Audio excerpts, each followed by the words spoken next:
Obstacles of life. Do not blame people for all the negative things that happen in your life. Instead, thank them for what they did to make you achieve your goals. Colombia. Grandparents. Hi, my name is Julian Rodriguez, also known as G. And this is my life story, squeezed into a couple of minutes. I do not know how to start. Maybe I should start by saying how I felt since I was a little kid. As far as I remember, I felt like I had no parents. My father left my mother the moment she said she was pregnant. She went through many struggles during her pregnancy. However, she was strong enough to do it on her own. I will always be proud and thank her for that. She always dreamed of going to New York so we could have a better life. However, when we obtained the US visa, we couldn't travel together. The reason for this, we were going to be alone in New York and nobody was going to be able to take care of me while my mother worked and went to school. So I was left in Colombia with my grandparents. I felt so lonely, and other kids had the perfect family, a mother and a father.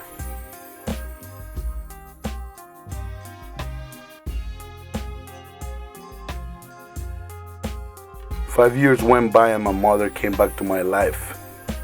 We had to base our relationship on friendship instead of a mother and son relationship. She wanted to take me back to New York. She told me stories about how life was so different there. There were more opportunities to progress in life and there was less crime compared to my native land, Colombia. So years went by and we finally made our dream possible. We managed to travel to the US. As I was in the plane, I looked out the window and tears came to my eyes as I seen my city further away. Those feelings were rapidly exchanged with excitement as I thought of how my new life would be. I could picture of those tall buildings, clean streets, nice cars and beautiful parks. When I got there, I found out that the landscape and architecture of New York was beautiful. In contrast, I noticed segregation between races when I went to school. Maybe it was the language barrier or cultural differences, but at the end we were all united by one thing in common: North American poverty.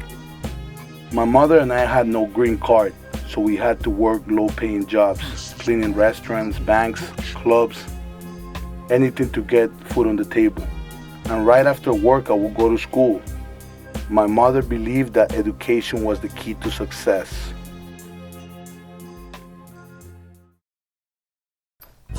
When payday came, I was not satisfied, since 70% of our earnings went to my mother, who did the hardest job and extra hours. I was getting paid about $40 a week, working 4 hours 7 days a week. I was not happy about this. I felt like they were taking advantage of us for working under the table.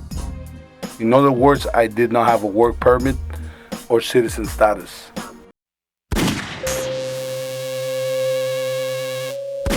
So I decided to change my life and work on an illegal trade. We call it hustling. And my life known as G started. A couple of friends and I infiltrated the area where all the drug dealers used to work from.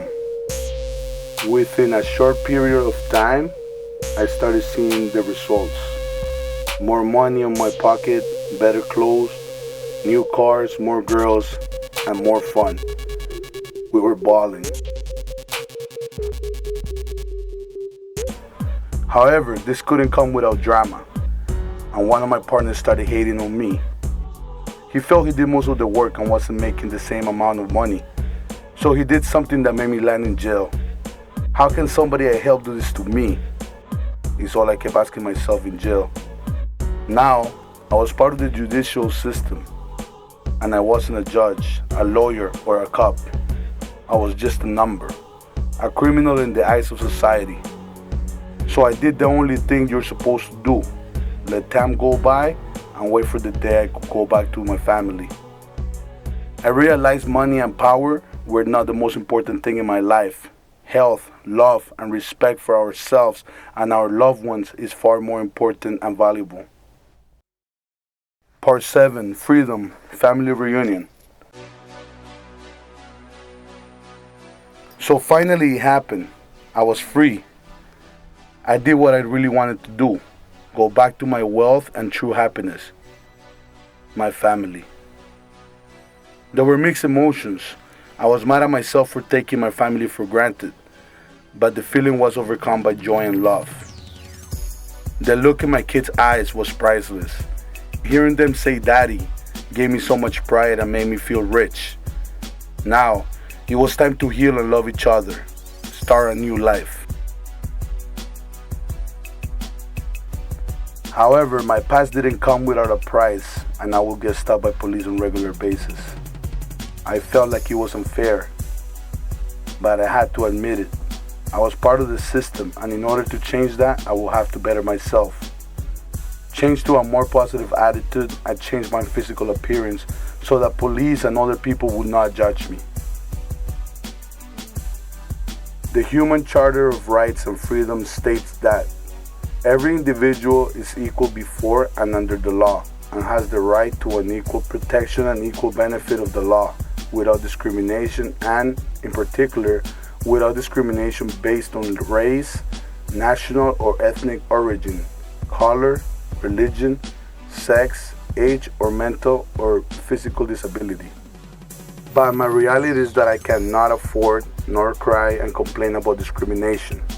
I needed change. This is the best part of my life, becoming a real man. A man who loves and provides for his family. A man who works hard to raise his kids the best possible way. A man who wants to end this fatherless cycle. I figure the best way to raise them is by being a friend before being a father. A friend who pays attention to what they like and dislike. A friend who listens to them so they don't have to talk to someone who could mislead them. I chose arts to be the medium to reach to them. Arts saved my life and helped me become a better man and a father.